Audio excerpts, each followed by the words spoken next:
Hey guys, it's Brian with the Midnight Mechanic. I'm here with my boys Chase and Jake. We're going to show you some things about this Pontiac 400, then we're going to tear it down so we can rebuild it later.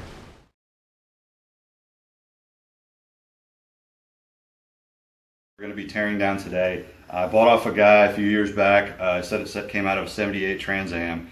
I don't know if it did or not, but all things kind of show that it did. There were two engines that came in the 78 Trans Ams, two 400s that came in those. There was a W72, which was a little bit hotter, and then there was a standard 400.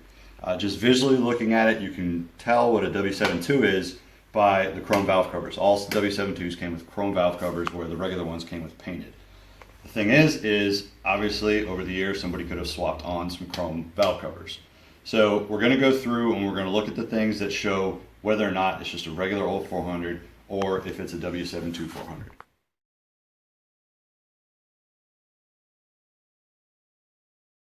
Alright, so the first thing we need to look at on these engines is you come down on the driver's side front of the engine block, and that's what cast in there what the displacement of the engine is. So you see here 400, obviously it's 400. So if anybody tries to sell your car, an engine, anything like that, and tells you, oh, it's 400, it's a 455, whatever, come look here first, because obviously that'll tell you exactly what it is you're looking at. We had a car we had bought recently that the guy said, I think it has a 400 in it. So that would have been right for that year anyway, but we came and we looked under it and it actually had a 350 out of like a 75 Firebird or something like that. So it didn't matter for us because it was kind of a parts car project that we had bought, but we knew right off just by looking at that if it was an important car that actually had some value, that we would know to come look here and verify what they said the engine was.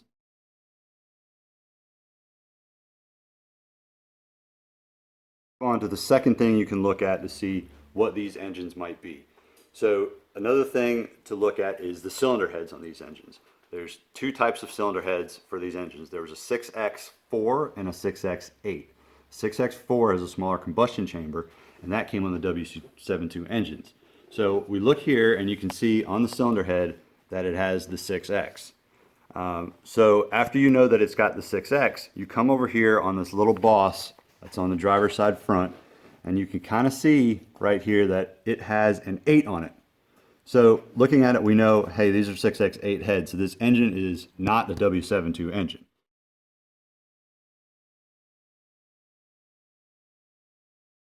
What you look at is right here. It's on the passenger side front, right next to the water pump under the cylinder heads.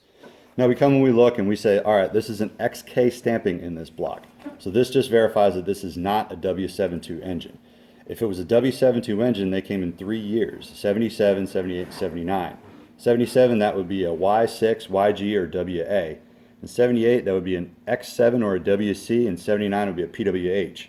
So we know, being XK, that it's none of those. So we know it's still a Pontiac 400 engine. So the block and the short block are the same. It just has the different heads on it.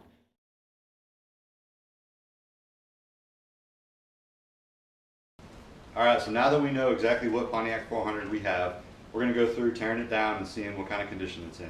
So first thing we do is we're going to get our bags and our markers. Every bolt we take off, we're going to tag it and say what it is so we know exactly how to put it together. Then we'll set all the parts around and look at them, and let's get to it.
All right, we're finished up getting this thing all stripped down.